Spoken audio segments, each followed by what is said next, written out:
everyone, for this tutorial we're gonna configure this scene for one render, something very simple, and we're gonna have one scene from Twinmotion. We're gonna use the lighthouse.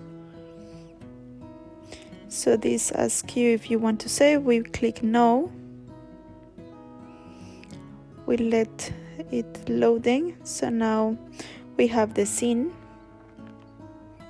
We can see that this scene has water with a lot of vegetation, rocks, the mountain, and the house in the middle of the forest. So this has a default configuration. Now we go on settings. The first we have to select render. So now we go with global illumination. Now we have 40.40 and it looks good. Let's see what happens if we increase light. Yeah, we can see. Yeah, let's have a look inside. Yeah, we can see that the house has more light.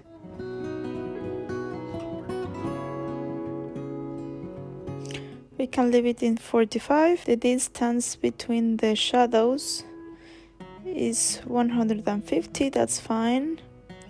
And then we go to shadows. Now we're gonna configure the shadows to 200 meters, 0.20, it's okay. The shadow BLs, 0.30. Now let's have a look on the illumination. The exposure is in 0. The sun intensity is 10, moon intensity is 1.5, and the ambient 0.5. So let's change the exposure in minus 0.5.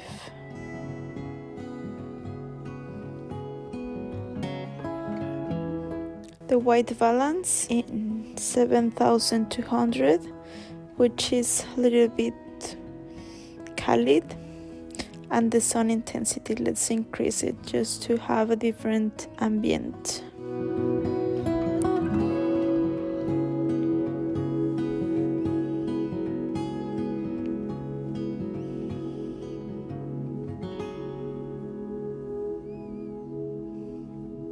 Yeah, we can see how the sun is coming inside of the house. We can see how the sun is reflecting on the table. We can change the ambient just a little bit.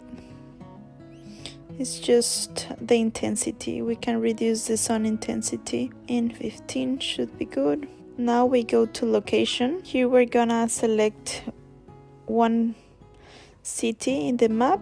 So we can select any country. Yeah, let's select Yucatan. And we can see how the sun change and how the illumination change. And we can change the time of the day. And we can see how it's gonna change. So we can also modify the month and the shadows. So now we can see the time, how the hour impact on the render, and how we can have different type of shadows.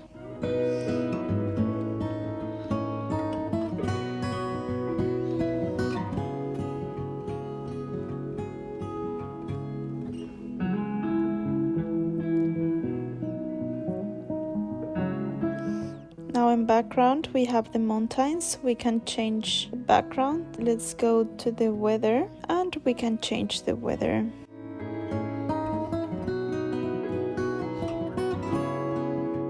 We can select a weather in which we can see a lot of clouds, or even if it's raining. So we can change the weather. We can see when it's raining or when it's a sunny day. Let's leave it just like a normal day. We can change the season. We can go to winter, and we can go from winter to spring. We can change the season. Then we can grow the trees. We can change the height. We have some wind speed effects and the direction of the wind. We can show like a clean sky, like a smog, or yeah, I just leave it in 0. Particles is when we want to show the water, like for example when it's raining. When we select when it's raining, we can see the particles. So now we have by default the water, and we can change the height of the water, so you can put it higher or lower, and you can change the aspect, the type of water, if it's Atlantic Ocean, clean river, large river. So you have many options. We're just gonna leave it how it is. And finally, we are gonna have a look on the camera. In the camera, it shows the scene in general. It won't affect the renders because the render has its own camera. I like to leave it in a 50 angle, so this is like a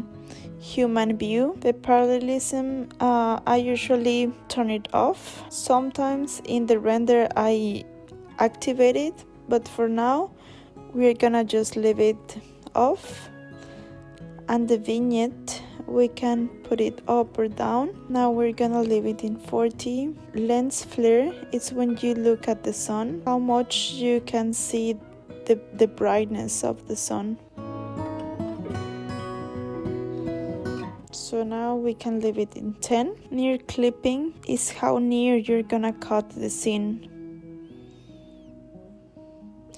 You can zoom in and it's gonna cut from 1 meter of distance from the object. So this is gonna cut the objects from 1 meter of distance. So I think 0.10 is okay. And the visual effects, we can add more contrast or less contrast. 53 should be good. RGB is the saturation. I like the saturated image, so we can saturate it a lot. So then we have some filters like cinematic filters. We have sepia, black and white, old. So we can select different type of color effects.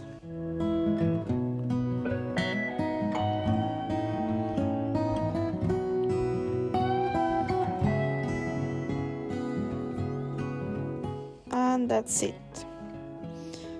This is all for the configuration of the scene.